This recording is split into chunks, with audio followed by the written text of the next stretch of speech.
नमस्कार, इमेज विशेषमा स्वागत छ। आज हामी वर्तमान अर्थतन्त्रका समसामयिक पक्षका विषयमा पूर्व गभर्नर अर्थशास्त्री डाक्टर चिरञ्जीवी नेपालज्यूसँग कुराकानी गर्न गइरहेका छौँ। उहाँलाई स्वागत गरौँ। डाक्टर साहब, इमेज विशेषमा स्वागत छ। धन्यवाद। सरकार अध्यादेशबाट आएको बजेटलाई संशोधन गरेर प्रतिस्थापन विधेयक ल्याउँदैछ, तर यो अलमलले मौद्रिक नीतिमा ढिलाइ भइरहेको छ। यो कतिको उचित हो? यो उचित हुँदै होइन। त्यसले गर्दाखेरि अब मौद्रिक नीति किन भन्दा अहिले त भ्याकुम छ। यो टोटल भ्याकुम भयो के नेपालमा। सायद यसरी बजेट पनि नभएको, मौद्रिक नीति पनि नभएको बेलाको शून्य समय भयो, अर्थतन्त्रको शून्य समय। किन यत्रो कोभिडको महामारी भएको बेलामा कुनै अर्थतन्त्र सम्बन्धी, आर्थिक क्रियाकलाप सम्बन्धी सरकारको तर्फबाट कुनै नीतिहरू आएन, न केन्द्रीय ब्याङ्कको तर्फबाट आयो। त्यसले गर्दा यस्तो सायद नेपालमा भए जस्तो लाग्दैन मलाई, कि ठुलै आन्दोलन भएर बिचमा रोकिएर कहिले भएको भए होला, नै पनि यसरी यो स्थितिमा नहुनु पर्ने हो।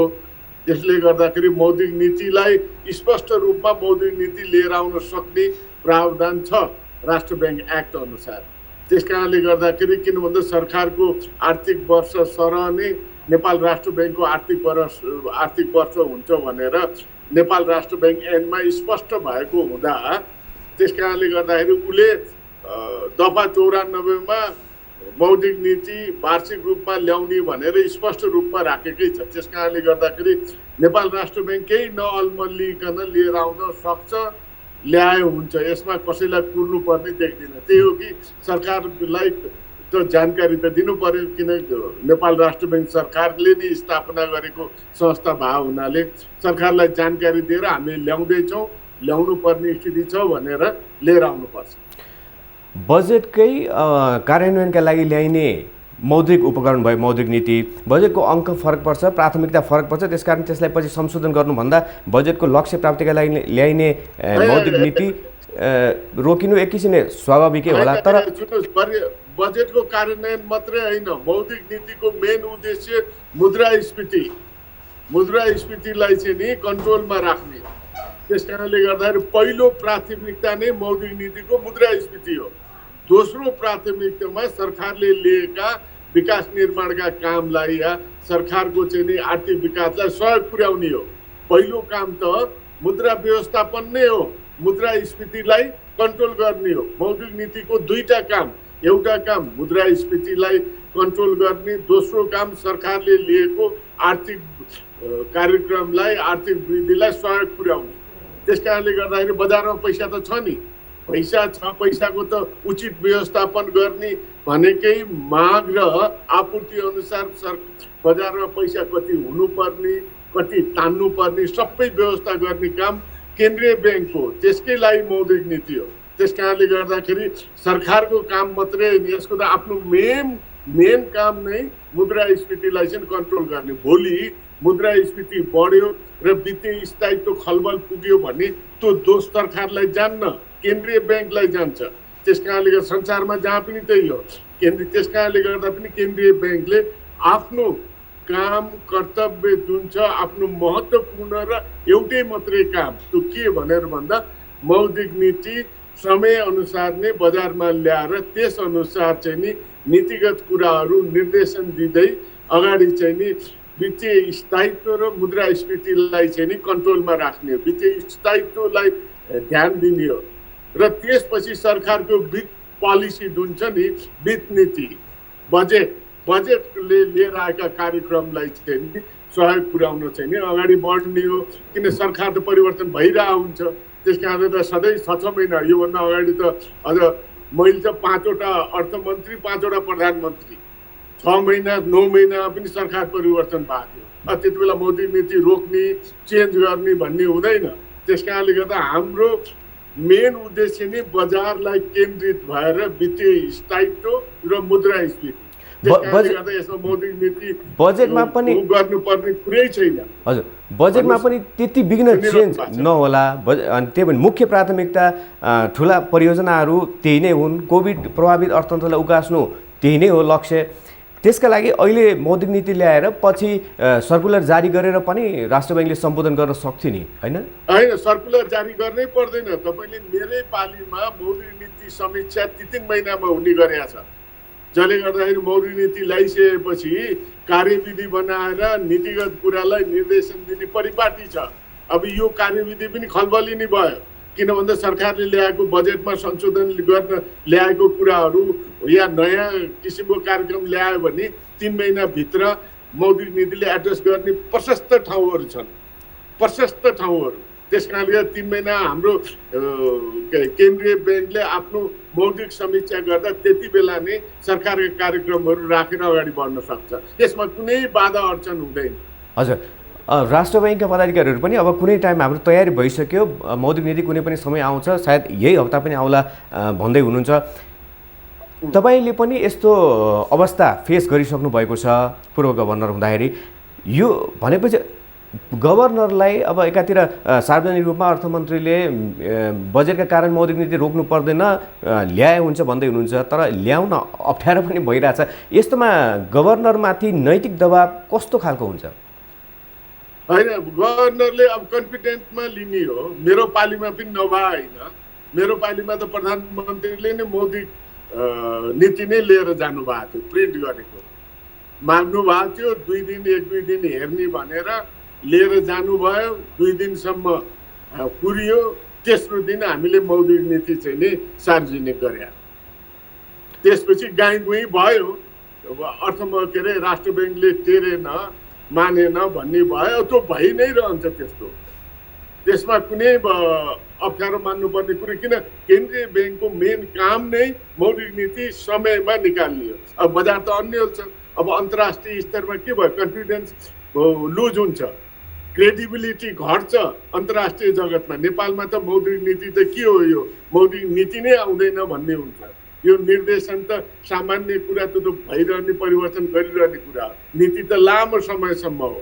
सरकार त परिवर्तन भइरहन्छ। नेपाल राष्ट्र ब्याङ्क मात्रै, केन्द्रीय ब्याङ्क मात्रै यस्तो संस्था हो लामो समयसम्म पोलिसीगत स्टेबिलिटी गर्न सक्ने क्षमता भएको। त्यस कारणले गर्दा केन्द्रीय ब्याङ्कमा बढी विश्वास संसारभरि अहिले गरिन्छ, किन त्यहाँ गभर्नर, डिप्युटी गभर्नर लगायत कर्मचारीहरू कुनै सरुवा पनि हुँदैनन्। सरुवा भए पनि त्यही भित्रै हो र चेन्ज पनि हुँदैनन्। त्यो स्थायित्व संस्था हो। त्यसले गर्दा वित्तीय स्थायित्व र आर्थिक क्रियाकलापलाई त्यसले मात्रै देशभित्र संरक्षित गर्न सक्छ भन्ने स्थापित भइसक्यो। सरकार त 6 महिना, 2 वर्ष, 1 वर्ष, अहिलेको 2/3 सरकार त 3 वर्ष टिक्न सकेन भनिसकेपछि, त्यसले गर्दाखेरि सरकारको लाई हेरेर केन्द्रीय ब्याङ्क हिँड्ने नै होइन, सरकारलाई सपोर्ट गर्ने हो, तर आफ्नो काम क्रियाकलाप चाहिँ आफूले गर्ने। हजुर डाक्टर साहब, अहिले मलाई यस्तो धेरै पर्यो। मेरो भनौँ न, मेरो त डिप्युटी गभर्नर नै 4 महिनासम्म सरकारले दिएन। जब सिफारिस गरेर पठाएको मैले मङ्सिरमा, डिप्युटी गभर्नरहरू फागुनमा मात्रै आउनुभयो। भनिसकेपछि धेरै यस्ता अडचनहरू आउँछन् कि सरकार ठुलो कि केन्द्रीय ब्याङ्क ठुलो भन्ने क्वेसनहरू पनि निस्कियो मेरो बेलामा। धेरै कुराहरू आए। त्यस कारणले गर्दा पछि तपाईँको अब एउटा प्रावधानै थप्यो। नेपाल राष्ट्र ब्याङ्क के अरे संशोधन गर्न जाँदा केन्द्रीय ब्याङ्कले कुनै चिताउँदै नचिताएको, नेपाल राष्ट्र ब्याङ्कले चिताउँदै नचिताएको दफा नै 106 दफा ग र क र ग नै थपियो। के भनेर भन्दा गभर्नरले कुनै पनि ब्याङ्क वित्तीय संस्थामा कामै गर्न नपाउने भनेर। संसारमा कुनै देशमा पनि यस्तो नियम छैन। कस्तो रिस उठ्यो केन्द्रीय ब्याङ्कसँग।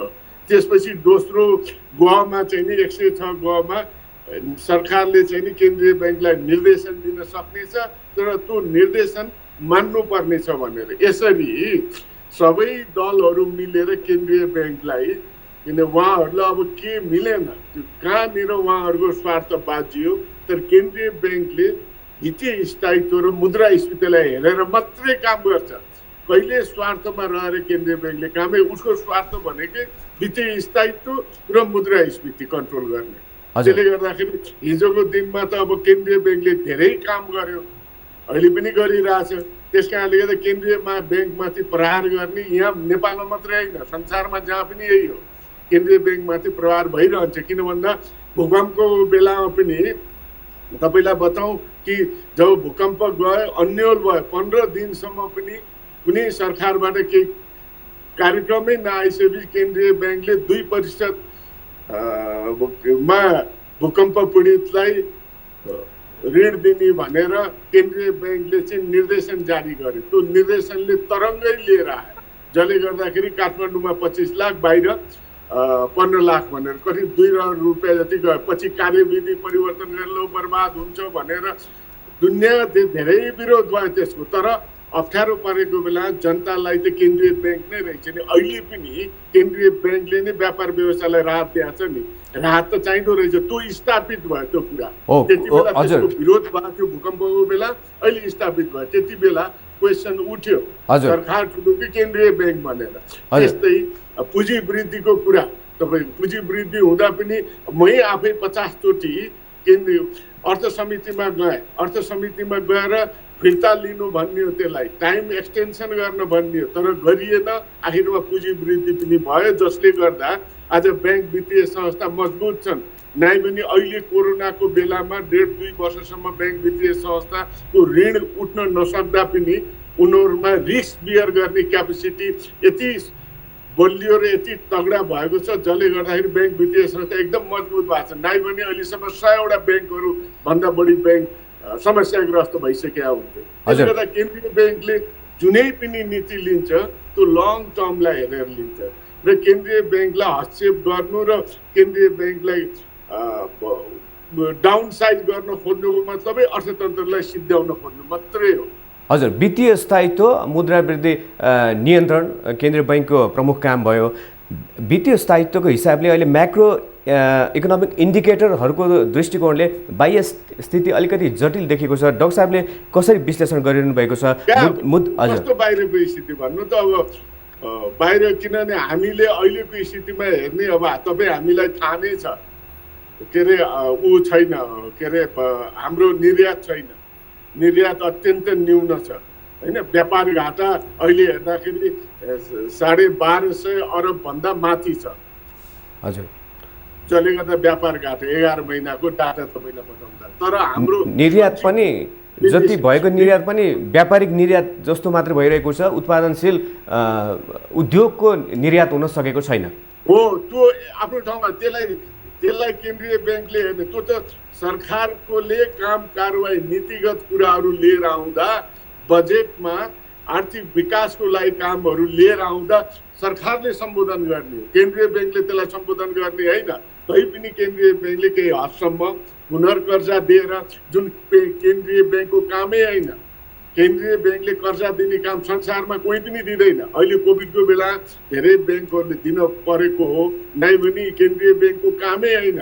केन्द्रीय ब्याङ्कले त अरू पैसा दिने ब्याङ्कहरूलाई चाहिँ नि नियमन र सुपरभिजन गर्ने हो। केन्द्रीय ब्याङ्क भनेको त्यो आफै पैसा बाँडेर बजारमा केन्द्रीय ब्याङ्कको अर्थै भएन नि। त्यस कारणले गर्दा यो त हामीले अप्ठ्यारो बेलामा गरिरहेको। त्यस कारणले यो काम सरकारको राहत दिने, सुविधा दिने, नयाँ नयाँ कार्यक्रमहरू गर्ने, जसले गर्दा निर्यात बढाउनको लागि सहयोग गर्ने, निर्यात बढाउनलाई उद्योग व्यवसायमा लगानी गर्नलाई नयाँ कार्यक्रमहरू लिएर आउने, विदेशी लगानीलाई प्रोत्साहन गर्ने, सबै सरकारी नीतिमा फरक पर्छ। केन्द्रीय ब्याङ्कमा फरकै पर्दैन। हजुर डाक्टर साहब, भूकम्पको बेलामा पनि राहतका लागि केन्द्रीय ब्याङ्कले सुरुवात गर्यो।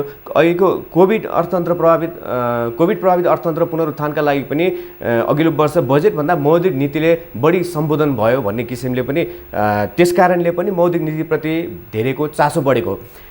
अब जे ढिलो चाँडो सायद यही सातामा पनि मौद्रिक नीति आउला। यो मौद्रिक नीतिले थप डुब्न लागेको अर्थतन्त्रलाई जोगाउन कस्तो भूमिका खेल्नुपर्छ? के विशेष कार्यक्रम ल्याउनु पर्ला डाक्टर साहब? विशेष कार्यक्रम भन्दा पनि अब सबभन्दा ठुलो के छ भनेर भन्दा तपाईँलाई मौद्रिक नीतिले केही हदसम्म सपोर्ट गरेका छ। त्यसले गर्दाखेरि अब आउने मौद्रिक नीतिले पनि त्यो गर्छ भन्ने मलाई पुरा विश्वास छ। जुन रिस्ट्रक्चर, पुनर्संरचना गर्ने, पुनर्तालिकीकरण गर्ने, त्यो सबै समयावधि बढाइदिनुपर्छ। त्यही हो। त्यो पनि विशेष उद्योगहरूलाई, अहिले अत्यन्त समस्या परेका उद्योग व्यवसायहरू भनौँ, होटल क्षेत्र त्यो उठ्न सक्ने स्थितिमा छैन। त्यस्तै यो यातायात क्षेत्र त्यो पनि उठ्न सक्ने स्थितिमा छैन। त्यस्तै निर्माण क्षेत्र त्यो पनि उठ्न सक्ने स्थितिमा छैन।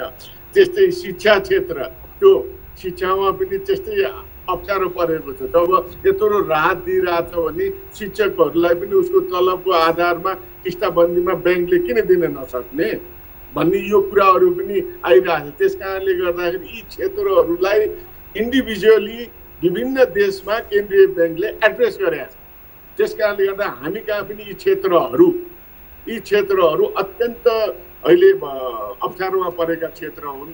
यस बाहेक तपाईँको अब यो 15 लाख उद्यम कर्जा जुन छ त्यो उद्यम कर्जालाई चाहिँ तपाईँको के गर्नु पर्यो भने 2% मात्रै त्यसमा आधार दरमा चाहिँ नि 2% मात्रै बढाएर चाहिँ नि त्यसलाई ऋण लगानी गर्ने। अनि अर्को सहुलियतपूर्ण जुन कर्जा छ त्यो कर्जामा 2% आधार दरमा 2% राखेर 5% अनुदान चाहिँ सरकारले दिनुपर्ने स्थिति जुन अहिले मैले बताएँ क्षेत्रहरू। त्यसले गर्दाखेरि अब सेयरको चाहिँ नि ठिकै छ, मान्छे उत्साहित भइरहेछन्, किनिरहेछन्, गइरहेछन्। एक ठाउँ त छ एउटा लगानी गर्ने, नेपालको नै खतम भयो भन्ने त छैन। त्यस कारणले गर्दाखेरि यी सेयर क्षेत्रमा जुन लगानी भइरहेछ त्यो लगानी भइरहोस्, त्यसले ठिकै छ, एउटा उत्साह जगायो। तर नियमन निकाय त्यसको धितोपत्र बोर्ड छ, उसले हेर्छ त्यसलाई। त्यसले गर्दाखेरि केन्द्रीय ब्याङ्कले त्यसमा बढी ध्यान दिनुपर्ने जस्तो मलाई लाग्दैन।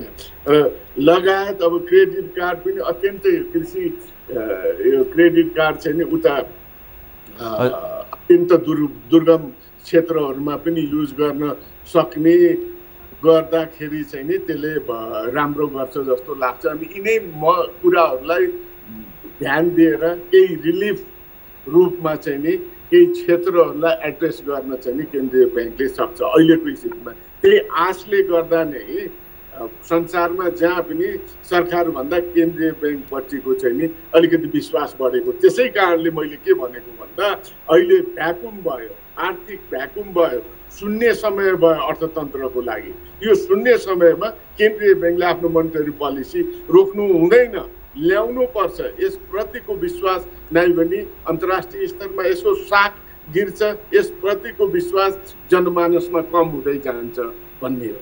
हजुर डाक्टर साहब, पुँजी बजारको पनि कुरा उठिहाल्यो।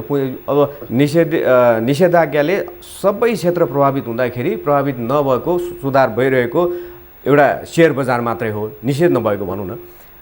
यो पुँजी बजारको विकास, पुँजी बजार जसरी बढिरहेको छ, यो कतिको स्वस्थ बजार वृद्धि हो डाक्टर साहब? अब तपाईँलाई भन्दाखेरि अब यसलाई म यसरी लिनुहोस्, म ठ्याक्कै भन्दिनँ। अस्ति यत्रो कोभिडको बेलामा उहाँ जापानको टोकियोको एक्सचेन्ज मजाले बढ्यो 30% भन्दा माथि। अमेरिकाको न्यासडाक जुन न्युयोर्कको स्टक एक्सचेन्ज मजाले बढेको छ। यो दुईटा बम्बई स्टक मजाले बढेको छ भने यत्रो उसको बेला कारोबार नहुँदा पनि एउटा पब्लिकलाई आफ्नो भनौँ न एउटा आत्मविश्वासको लागि नै लगानी गर्ने ठाउँ देखिएको हुनाले त्यो क्षेत्र हो। अब यसलाई तपाईँले हाम्रो रियल सेक्टरसँग दाँजेर हेऱ्यो भने त मिल्दैन। रियल सेक्टरसँग दाँजेर हेऱ्यो भने त्यस कारणले गर्दा त्यतातिर जाँदै नजाउँ। त्यस कारणले जे भएको छ त्यो ठिक भएको छ पुँजी बजारमा। त्यो हो कि त्यसलाई आधुनिकीकरण गर्दै जाने, अझै सहज, अझै धेरै मान्छे आउन्, त्यो खालले चाहिँ नि एउटा चाहिँ नि नीति नियम र चाहिँ नि विकास गर्दै गयो भने सहज हुन्छ भन्ने। डाक्टर साहब, पुँजी बजारको बुझ्नुभयो नि होइन, अमेरिका र जापान जस्तो देशमा त त्यस्तो बेला बढ्छ 30%सम्म बढ्यो भनिसकेपछि अब यहाँ त हाम्रो के हो कुरो बुझ्नुभयो नि तपाईँ। हजुर डाक्टर साहब, त्यसले गर्दाखेरि अब त्यसलाई के भन्ने, त्यस्तो अनिश्चितताको बेला पनि किन बढ्यो भनेर जापान अमेरिका, किन भन्दा यो एक किसिमको पब्लिकलाई सिधै असर गर्ने ठाउँ र पब्लिकको कन्फिडेन्स बढाउने ठाउँ हो। त्यस कारणले गर्दाखेरि त्यसलाई नियन्त्रण गर्ने यसरी होइन कि इन्डायरेक्ट रूपमा नियन्त्रण गर्छ, नीति नियमहरू बनाएर गर्नुपर्ने हो। हजुर डाक्टर साहब, धितोपत्र बोर्डको अध्यक्ष रहिसक्नु भएको छ। पछिल्लो समय बोर्ड नेतृत्वप्रति अलिकति नैतिक विचलनको आरोप लाग्दै आएको छ। यसले अलिकति संशय बढायो नि त होइन डाक्टर साहब? अब यो मैले कसरी भन्नु यार, किन भन्दा म आफू बोर्डमा हुँदाखेरि नै एउटा बनाएको हो त्यो आचार संहिता, मैले नै मेरै बेलामा बनेको आचार संहिता, त्यही आचार संहिता अहिले भइरहेछ। त्यस कारणले गर्दाखेरि यसमा मलाई बोल्न नलगाउनुहोस्। हजुर, यसले अब सुशासन त अलिकति सुशासन पालनामा सुशासन त त जहाँ पनि चाहियो नि। केन्द्रीय ब्याङ्कमा नियमन निकाय त सुशासनमा झन् अगाडि अब्बल हुनुपर्छ। अरूलाई त्यसमा त पनि कुनै हजुर, छलकै छैन। बजारलाई नियमन गर्नुपर्ने क्षेत्र झन् बढी सुशासित हुनु पर्यो डाक्टर साहब। एकदमै बढी हुनुपर्छ।